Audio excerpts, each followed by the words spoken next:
আসসালামু আলাইকুম। আজ আপনাদের মাঝে নিয়ে আসলাম বিয়ে বাড়ির সুস্বাদু শাহী রোস্ট। তো এই রোস্টটি আসুন আমি যেভাবে বানিয়েছি সেভাবে আপনারা ফলো করে একদম ঠিকঠাক মতো বানিয়ে নিন। স্বাদের দিক দিয়ে কোনো অংশে কম হবে না বিয়ে বাড়ির রোস্টের চাইতে। আমি এখানে মুরগির গোশ, একটি মুরগির 4 টুকরা গোশ আমি লবণ দিয়ে 20 মিনিট আগেই মাখিয়ে রেখেছিলাম। তো আমার তেল গরম করে আমি তেলের ভিতরে দিয়ে দিলাম। তো দেখুন আমার এক পাশ প্রায় ভাজা হয়ে গিয়েছে। চুলার তাপটা একটু কমিয়ে দিলাম। এভাবে সুন্দর করে ভেজে নিতে হবে। উপরের পাশটা একটু সুন্দর ভাজা হয়, কিন্তু নিচের পাশটা অত সুন্দর ভাজা হয় না। এই নিয়ে আবার নতুন রাঁধুনি যারা টেনশন করবেন না। তো আমি সবসময় চিকেনের রোস্টের চিকেনটা একটু কড়া করে ভাজি। চিকেনটা সেদ্ধ করার সময় কালারটা হালকা হয়ে যায়। তো আমার কাছে কড়া করে ভাজাটাই ভালো লাগে। তো আপনারা একটু হালকা করেও ভাজতে পারেন। অসাধারণ এই রোস্টটি আপনারা অবশ্যই বাসায় ট্রাই করে দেখবেন। আমি গল্প দিতেছি না, আমি এই রোস্টটি একদম আমার ব্যক্তিগতভাবে মশলা টশলা আমি একদম করে আমি এই রান্নাটা করে থাকি সব সময় ঘরে। তো মাশাল্লাহ এই পর্যন্ত যে কয়জনকে খাইয়েছি সবাই খুবই প্রশংসা করেছে, আর আমার ছেলের খুবই পছন্দের এই রোস্টটি। তো এখন আমি পরিমাণ মতো পেঁয়াজ কুচি দিয়ে নিলাম, বেরেস্তা করে নিব। তো পেঁয়াজটা সুন্দর গোল্ডেন কালার ভাজা হয়ে গিয়েছে। এখন আমি রোস্টের মশলাগুলো প্রয়োজন মতো দিয়ে দিব। এখানে আদা বাটা, রসুন বাটা, জিরা বাটা, পরিমাণটা আপনারা দেখে বুঝতে পারছেন যে খুবই অল্প পরিমাণে আমি মশলা ব্যবহার করি। আদা বাটা 1 চামচ দিয়েছি, জিরা বাটা 1/2 চামচ আর রসুন বাটা 1/2 চামচ। সুন্দর করে মশলাটা আমি কষিয়ে নিব। আর মুরগির চিকেনটা যখন আমি লবণ দিয়ে মাখিয়ে রেখেছি, তো চিকেনটার ভিতরে অবশ্যই লবণ গিয়েছে, এই কারণে আমি মশলায় লবণটা একটু কম দিব। আমি দিয়ে দিলাম এখানে পরিমাণ মতো ধনিয়া গুঁড়া, আর আঙুল দিয়ে সামান্য পরিমাণে আঙুলে জড়িয়ে একটু শুকনা মরিচের গুঁড়া আমি দিয়ে দিলাম, শুধু একটু কালার আনার জন্য, আর হালকা একটু ঝাল হবে। পেঁয়াজ বাটা দিয়ে দিলাম, আমি ব্লেন্ডার করে রেখেছিলাম পেঁয়াজ বাটাটা একটু পরিমাণে বেশি দিবেন যাতে মশলাটা একটু মাখা মাখা হয়।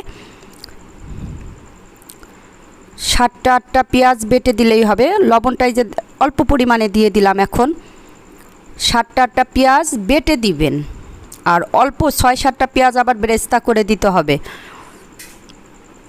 তো মশলাটা আমি সুন্দর করে কষিয়ে নিব। একটা তেজপাতা দিয়ে দিলাম, পরিমাণ মতো দারচিনি, পরিমাণ মতো এলাচ আমি দিয়ে দিলাম এইখানে। এখন সুন্দর করে কষিয়ে নিব। রান্নার মেন স্বাদটাই হচ্ছে মশলা কষানোর ভিতরে। ধৈর্য সহকারে মশলাটা সুন্দর করে কষিয়ে নিতে হবে। মশলায় তেল ছেড়ে দিলে তখন আবার পরিমাণ মতো পানি দিলেই মশলাটার ফ্লেভার ঠিকঠাক থাকবে। তো এখন আমি পানি দিয়ে দিলাম পরিমাণ মতো। 3-4টা কাঁচামরিচ দিয়ে দিলাম।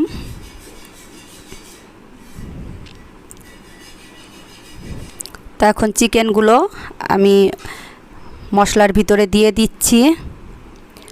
তো নেড়ে চেড়ে আমি ঢাকনা দিয়ে ঢেকে জাল করব। এখানে আমি যে কোনো রোস্টে প্যাকেটের মশলা ব্যবহার করিনি, আমার ঘরে থাকা মশলাগুলো দিয়েই আমি রোস্টটা রান্না করি। এভাবে পোস্তদানা, সাদা গোলমরিচ, কালো গোলমরিচ, একটা কালো এলাচ, 2টা লবঙ্গ, 2টা সাদা এলাচ, কাবাব চিলি আর জয়ফল 1 টুকরো। এভাবে আমি যেই পরিমাণে মশলাটা ওইখানে দেখিয়েছি, একটা মুরগির জন্য আপনারা ঠিক পজ দিয়ে আপনারা মশলার পরিমাণটা দেখে ওই পরিমাণে মশলাটা ব্যবহার করবেন, তো একদম পারফেক্ট হবে। আমি ওই মশলাটাকেই সুন্দর করে শিলপাটায় বেটে আমি কিন্তু দিয়ে দিয়েছি এর ভিতরে। তো আমার মশলাটা দেওয়ার পরে এখন একটু সুন্দর করে আবার কষিয়ে নিব। মুরগির ভিতর চিকেনটা দেওয়ার আগে যে পানিটা দিয়েছিলাম, পানিটা কিন্তু অনেক কমে আসছে। তো আমি এখানে 1/2 চামচ চিনি দিয়ে দিলাম। মিষ্টিটা আপনারা রোস্টে কেউ মিষ্টি পছন্দ করে, কেউ একটু কম খায়, তো আমার একটু কম মিষ্টি রোস্টে মনে হয় যে বেটার, তো আমি অল্প মিষ্টি দিয়েছি। এখন এইখানে আমি দিয়ে দিলাম 1 কাপ গরুর দুধ। আপনারা গরুর দুধের সাথে 2 চামচ আমি পাউডার দুধও দিয়েছি। তো সুন্দর করে এভাবে মাখিয়ে 1 কাপ গরুর দুধ দিয়ে দিবেন। আমি এখানে কোনো টক দই, মিষ্টি দই কোনো কিছু ব্যবহার করিনি, কারণ দই সব সময় ঘরে থাকে না, কিন্তু দুধটা সবারই ঘরে কম বেশি থাকে। তো ঘরের কাছে যা হাতের কাছে যা থাকবে ঘরের ভিতরে, আমি সেইগুলো দিয়েই রান্না করার চেষ্টাটা করি, কিন্তু স্বাদে কোনো অংশেই কম হবে না। আপনারা রান্নাটা ট্রাই করে দেখবেন। এখানে আমি টমেটো সস দিয়েছি পরিমাণ মতো, 1 টেবিল চামচের মতো টমেটো সসটা দিয়েছি।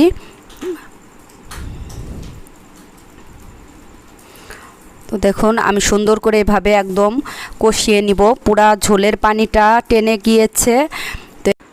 তো দেখুন কষানো শেষ, পুরো মশলাটা শুকনা শুকনা হয়ে গিয়েছে।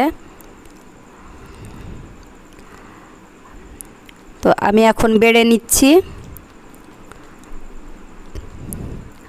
তো এভাবে আপনারা রান্না করে গরম গরম পোলাওর সাথে আপনারা একটু খেয়ে দেখুন, টেস্টটা কীরকম আসে আমাকে অবশ্যই কমেন্টে জানাবেন। তো দেখুন আমার বিয়ে বাড়ির রোস্ট রেডি। তো যদি আমার রান্নাটি ভালো লাগে তো অবশ্যই লাইক, কমেন্ট, শেয়ার করবেন এবং সাবস্ক্রাইব করবেন। আল্লাহ হাফেজ।